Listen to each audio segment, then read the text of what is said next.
Hello, beautiful soul. How are you? I am immersed in the world of love.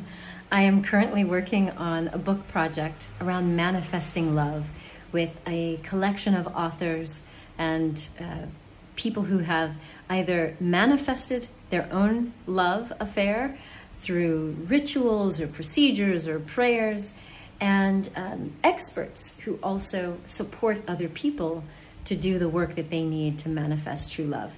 And I also just discovered this book from a new friend of mine, Bonnie Meyer, in the United States. She and her late husband, Justin Meyer, created the Silver Oak Winery.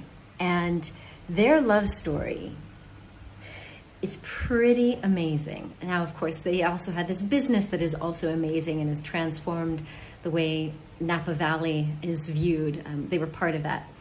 But what it's got me thinking about, all this talk about manifesting love and talking to the people that I work with around self-love, is we are starting to realize that one of the common elements through many of the stories is around internal beliefs and subconscious beliefs about what you deserve, what you're worthy of, what you're willing to accept.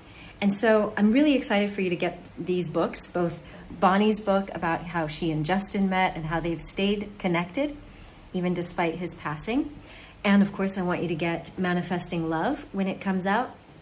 But in the meantime, I'd ask you, if you're in a love relationship, then think back on these things. And if you're not yet in a love relationship and you want to manifest the one, I'd invite you to sort of think through, where are you now and how open do you feel to even dreaming about a love relationship? That openness, that sense of being willing to actually put the words out there to say, yes, I really want to manifest my ideal relationship for my soul's growth, for me to have in this lifetime. That's a big piece of it. Now we're going to talk, of course, you know me, we're going to talk a lot about the self-love journey.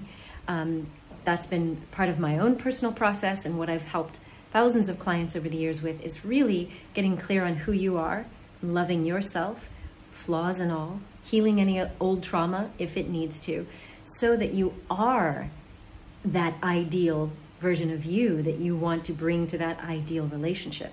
But before we get to that stuff, are you open to dreaming?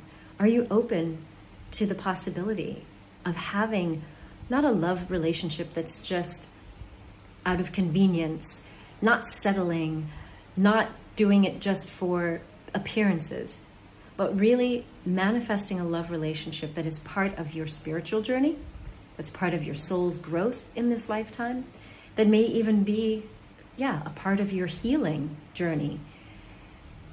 I just want to know how big are you willing to dream when it comes to love?